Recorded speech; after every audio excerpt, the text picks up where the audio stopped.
Hi friends, welcome to our channel Karakuzhambu. இன்றைக்கி ஒரு சூப்பரான சிக்கன் 65 ரெசிபி தான் பார்க்க போகிறோம்.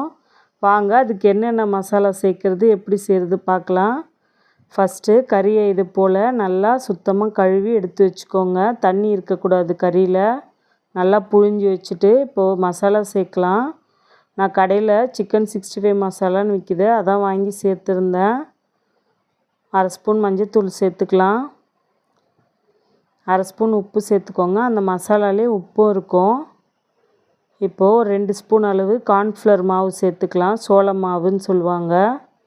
அதுதான் சிக்கனில் நம்ம மசாலா சேர்க்குறதெல்லாம் அதில் சேர்த்து பிடிக்க யூஸ் ஆகும். முட்டை சேர்த்துக்கலாம் 1. சிக்கன் நல்லா சாஃப்டாக கிடைக்கும்.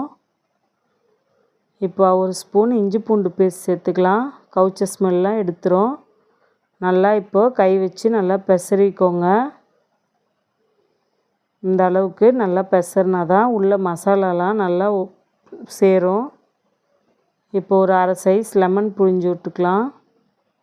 போதும், ரொம்ப புளியாதீங்க, லெமனு புளிப்பாயிடும். இப்போ இதில் ஒரு 1/2 ஸ்பூன் மிளகாத்தூள் சேர்த்துக்கலாம். மிளகாத்தூள் சேர்த்துட்டு நல்லா ஒரு டைம் நல்லா பெசரிக்கணும். மறுபடியும் பாருங்கள், இந்த மாதிரி சேர்த்துட்டு நல்லா பெசரி ஒரு 1/2 மணி நேரம் ஊற வச்சுக்கலாம். தட்டு போட்டு மூடி வச்சுடுங்க. இப்போ ஒரு கடாய் எடுத்து ஒரு 1/2 டம்ளர் அளவு அரிசி சேர்த்துக்கோங்க.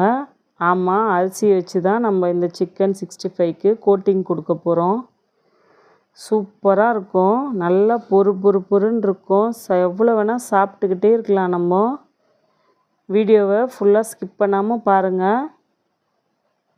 இந்த அளவுக்கு நல்லா ஒரு மீடியம் ஃப்ளேமில் வச்சு அரிசியை நல்லா வறுத்து எடுக்கணும்.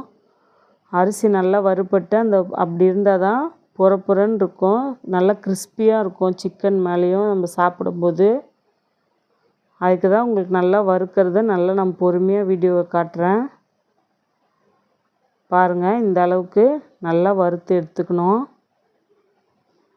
கொஞ்சம் மீடியம் ஃப்ளேம்லேயே வச்சு நல்லா வறுத்துக்கோங்க. அரிசி நல்லா வறுபடட்டும். அதுக்குள்ளே போய் நம்ம சேனலை சப்ஸ்கிரைப் பண்ணிவிட்டு வந்துடுங்க ஃப்ரெண்ட்ஸ். அவ்வளோதான். இப்போ ஆஃப் பண்ணிவிட்டு ஒரு 5 நிமிஷம் ஆற வச்சுட்டு மிக்ஸி ஜாரில் சேர்த்துக்கோங்க. ரொம்ப நைஸாக பவுடராக இல்லாமல் கொஞ்சம் பாருங்கள், இந்த அளவுக்கு அரைச்சா கரெக்டாக இருக்கும். இப்போ இதிலே கொஞ்சம் சிக்கன் 65 பவுடரை சேர்த்துக்கலாம். ஒரு டேஸ்ட்டுக்காக சேர்த்துட்டு ஒரு கிண்ணத்தில் சேர்த்து நல்லா கலந்து வச்சுக்கலாம். இப்போது பாருங்கள், நல்லா சேர்த்துட்டு இது போல் கலந்து வச்சுக்கிட்டேன். இப்போது சிக்கனை நம்ம பொரித்து எடுத்துடலாம். இப்போ அதே கடாயை வச்சுட்டு தேவையான அளவு பொரித்து எடுக்கிறதுக்கு எண்ணெய் சேர்த்துக்கிட்டேன்.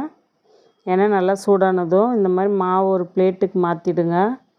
நல்லா சிக்கன் ஒரு பீஸாக எடுத்து நல்லா அமுக்கி அதில் அந்த அரிசி மாவு நல்லா ஒட்டுற மாதிரி சேர்த்து நம்ம எண்ணெயில் போடணும். பாருங்கள், நான் எப்படி பண்ணுறேன்னு அதே மாதிரி பண்ணுங்கள். அப்போ தான் நல்லா நமக்கு கிறிஸ்பியாக கிடைக்கும். நீங்கள் எவ்வளோ செஞ்சு கொடுத்தாலும் பசங்க நல்லா சாப்பிட்டுக்கிட்டே இருப்பாங்க. ரொம்ப நல்லா டேஸ்ட்டாக இருந்துச்சு. உள்ளே அந்த முட்டைலாம் சேர்த்துருந்தனால சாஃப்ட்னஸும், வெளியே இந்த அரிசி மாவு சேர்த்ததுனால கிறிஸ்பியாகவும் ரொம்ப நல்லா இருந்துச்சு. ரொம்ப நல்லா இருந்துச்சு.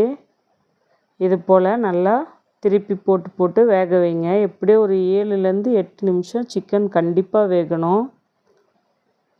மீடியம் ஃப்ளேம்லேயே வச்சுக்கோங்க. வச்சு நல்லா வேக விடுங்க. பாருங்கள், நான் நல்லா வேக வைக்கிறத உங்களுக்கு நான் வீடியோவில் ஃபுல்லாகவே காட்டியிருந்தேன். இது போல் திருப்பி கலந்து விட்டு நல்லா வேக வச்சுக்கோங்க. அப்போ தான் உள்ளேயும் நல்லா வெந்திருக்கும், வெளியவும் நல்லா கிறிஸ்பியாக இருக்கும். இந்த மாதிரி மாவுலாம் சேர்த்து நம்ம யாருமே செஞ்சுருக்க மாட்டோம். பாருங்கள், இந்த மாதிரி செஞ்சு சாப்பிட்டு பாருங்கள். ரொம்ப நல்லாவே இருந்துச்சு. அவ்வளோதான், இப்போ ரெடி ஆகிடுச்சு. எடுத்துக்கோங்க. எண்ணெய் வடிகட்டுற அந்த பாத்திரத்தில் எடுத்துடலாம். நம்ம சிக்கனை எடுத்துட்டு மீதி இருக்க எல்லா சிக்கனையும் அதே போல் போட்டு நம்ம பொரித்து எடுத்துக்கலாம். எங்கள் வீட்டில் இதை எல்லாருமே நல்லா விரும்பி சாப்பிட்டாங்க. சூப்பராக இருக்குன்னாங்க. கண்டிப்பாக நீங்களும் நான் செஞ்சது மாதிரியே செஞ்சு ட்ரை பண்ணி பாருங்கள். எல்லாருமே உங்களை பாராட்டுவாங்க, நல்லா இருக்குன்ட்டு. இந்த மாதிரி நல்லா வேக வச்சு எடுங்க. அப்போ தான் சாப்பிட்றதுக்கும் நல்லாயிருக்கும். அவ்வளோதான், ஒரு சூப்பரான சிக்கன் 65 ரெடி ஆகிடுச்சு. ட்ரை பண்ணி பாருங்கள். Bye friends.